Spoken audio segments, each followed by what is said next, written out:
आज हमारे सामने एक कहानी है जिसका शीर्षक है आखिरी खत। ये सिर्फ एक कहानी नहीं है, बल्कि इसमें ना इंसानी जज्बात हैं, उम्मीदें हैं और हाँ, कहीं ना कहीं थोड़ी सी बेबसी की भी एक झलक मिलती है इसमें। हाँ। तो चलिए जरा और समझने की कोशिश करते हैं इसे। कहानी के जो मुख्य पात्र हैं वो है श्याम बाबू। एक वृद्धाश्रम में रहते हैं और स्रोत बताता है कि वो हर रोज अपनी खिड़की से बाहर देखते हैं अपने बेटे अमित की राह तकते हुए। 5 साल पहले की बात है जब अमित उन्हें यहाँ छोड़ गए थे, ये कहकर कि पापा बस 2 दिन की बात है, मैं वापस आऊंगा। वो 2 दिन खैर 5 साल में बदल गए। 5 साल लंबा वक्त है। और इन 5 सालों में एक अनोखी चीज हुई। श्याम बाबू हर महीने अमित को खत लिखते रहे, हर महीने?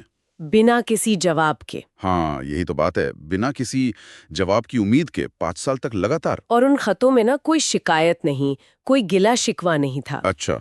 सिर्फ पिता का प्यार था, गुजरे वक्त की मीठी यादें थी। ऐसा लगता है जैसे ये खत लिखना ना उनके लिए अपने पिता होने के एहसास को जिंदा रखने का एक तरीका बन गया था। बिल्कुल, जैसे वो खत लिखकर अमित से ज्यादा शायद खुद से जुड़े हुए थे, अपनी उस पहचान से।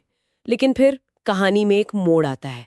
उन्होंने अपना आखिरी खत लिखा, कुछ ही दिन पहले की बात है ये। हाँ, आखिरी खत।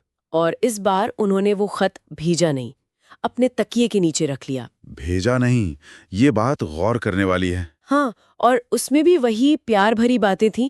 लिखा था, बेटा अमित, तुम्हारी बहुत याद आती है। मेरी आंखें अब धुंधली हो गई हैं, पर दिल आज भी तुम्हारा इंतजार कर रहा है।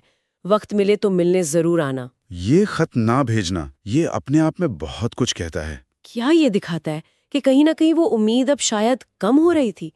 या फिर हो सकता है ये खत इतना निजी था, इतना अपने मन का दर्द था कि उसे बस अपने तक ही रखना चाहा। हाँ, हो सकता है। इसमें एक अजीब सी कश्मकश दिखती है, आप समझ रहे हैं।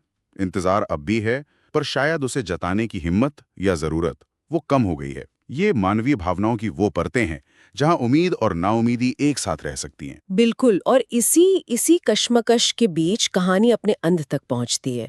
उस आखिरी खत को लिखने के सिर्फ तीसरे दिन श्याम बाबू का देहांत हो जाता है, वो शांति से, बिना किसी को कुछ बताए।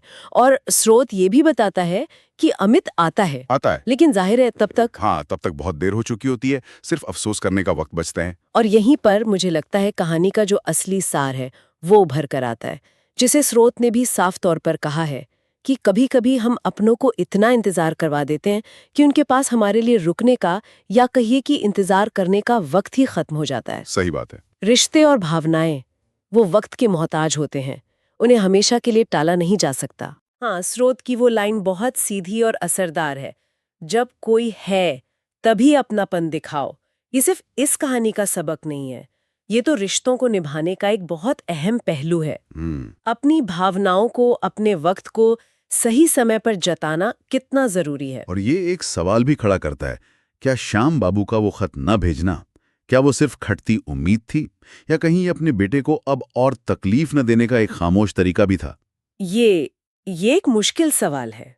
हो सकता है शायद वो समझ गए थे कि अब कुछ कहने का शायद कोई मतलब नहीं रहा। और ये हमें भी सोचने पर मजबूर करता है, नहीं?